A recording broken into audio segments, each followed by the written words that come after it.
Hey, what's up, guys? Welcome back to Just Bones 95. So first off, I want to start out and say thank you to all the people who viewed The Good Guys Part 2, the Chucky fan film on my channel. If you have not watched Part 2 and Part 1, I highly recommend you pause this, open up a new tab, and go check both of those out. I think the last I checked, we were at 19,000 views, which is the highest video on my channel. So for all you Chucky people, as you can see, we have our Tots Ultimate Chucky there, and our Tots Good Guy with the optional bib on. And I have some more Chucky stuff on the way. Unfortunately, I don't know, it's been a while. It was a pre-order thing, and I'm kind of waiting on that. But I had these overalls right here, as you can see. And as you can tell by the title, I'm going to start working on these today. And I'm just customizing them. These were like perfect overalls, and I decided to customize them for the Bride of Chucky look. So far, I've did a little bit of blood stain on them. The clothespin, which the clothespin looks a little weird right now, and I got to get some black stitching to go across there. These straps go in behind, where it turns out on the movie one, I always thought this was accurate on the, but according to the movie, it is not. So this flap should all be one piece. It should be like cut and actually come out straight, and then just the sewing would make it look like this cut here. And it is multi-layered, so I kind of went in and back and cut that up, and I want to sew around some of that. I need to get some thread. And then I have this big, huge cut that's going to show a lot of the leg. I'm probably going to sew up a little bit of that just to ravel it out more. Now, as you can tell, these are the raveling. I got an ideal and a trick I'm going to try. You can see I did a lot down here. I took sandpaper, and it's just some 400 like wet and dry sandpaper I had.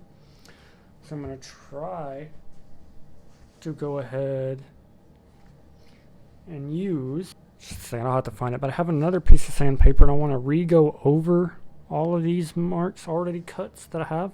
I don't want to add any more cuts, but I do want them to look a little bit more frayed. I just don't know necessarily if it's going to work with this pretty thin materials. It's, you know, made to look like corduroy, but it's yeah, I don't know, it's like a printed kind of thing. And I got this piece of foam. This is just like insulation foam like you would use in houses or whatever, and also most of you probably are going to know it as like diorama foam board. It's just a big square of it. It comes in stuff like that, and there's a bit of the rest of my Chucky stuff. So what I'm going to do, I have these two pins. I don't remember what these are for, but like if you do those little wool things or whatever, where you like sit there and keep poking and poking it and it makes like a ball or whatever. Yeah, pretty sure it's the same pins for those. I don't know, they were actually just stuck in my door frame of the spare bedrooms. Apparently whoever used the spare bedroom before I did some nitty kind of stuff, whatever that crap's called. So I'm just going to lay piece there. I'm going to take the first pin, I'm just going to press it into the foams. I don't want it to move a whole lot, except for I'm going to stretch it right there. And then now that's going to allow it to hold. So we got our piece of sandpaper here. Tear some off. That's a bit excessive. Fold it up. And, I mean, you can tell it's a pretty fresh piece. Been used a little bit. And now I'm just going to start work one side at a time, holding it kind of by hand. As you can tell, if I keep doing that, it's going to move a lot. But if we stretch it and kind of go in one direction toward the hole, we'll have to go over this several times. A little more detail there as we go across it. Yeah, does work a good bit better with the rougher sandpaper, so I'm going to do that basically just all around the cut. I'm just going to keep moving the pins out of my way. I'll go ahead and do all that.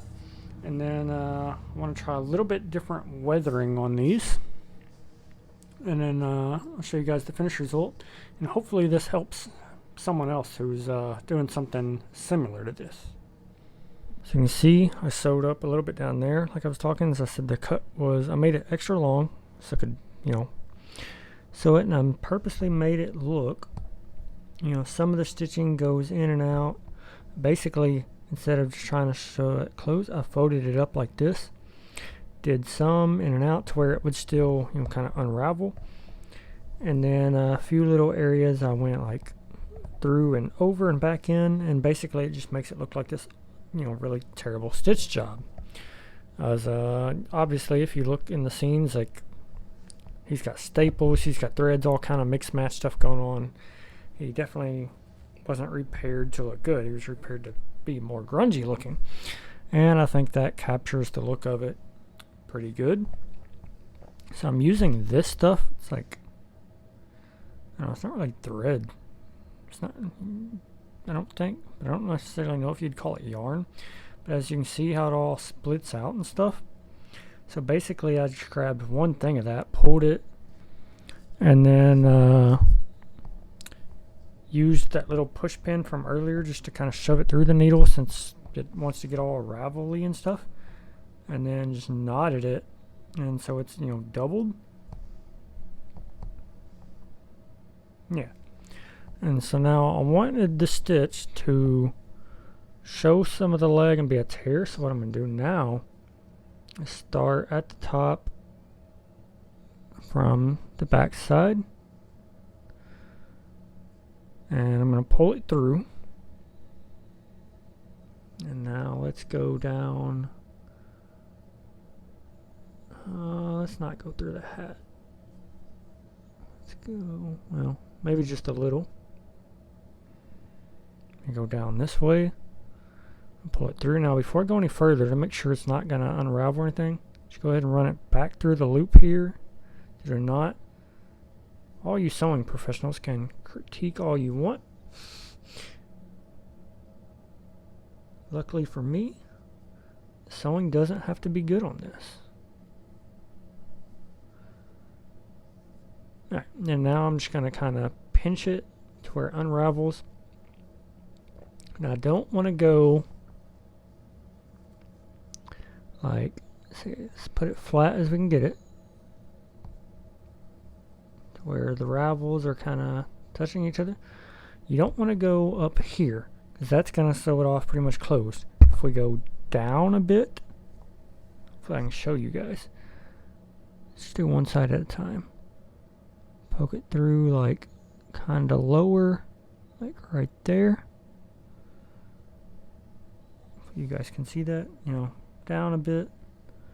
And then on the other side, also, lower, not at the end of the edge at all. See how far down I am from the end? Like it ends like way up here.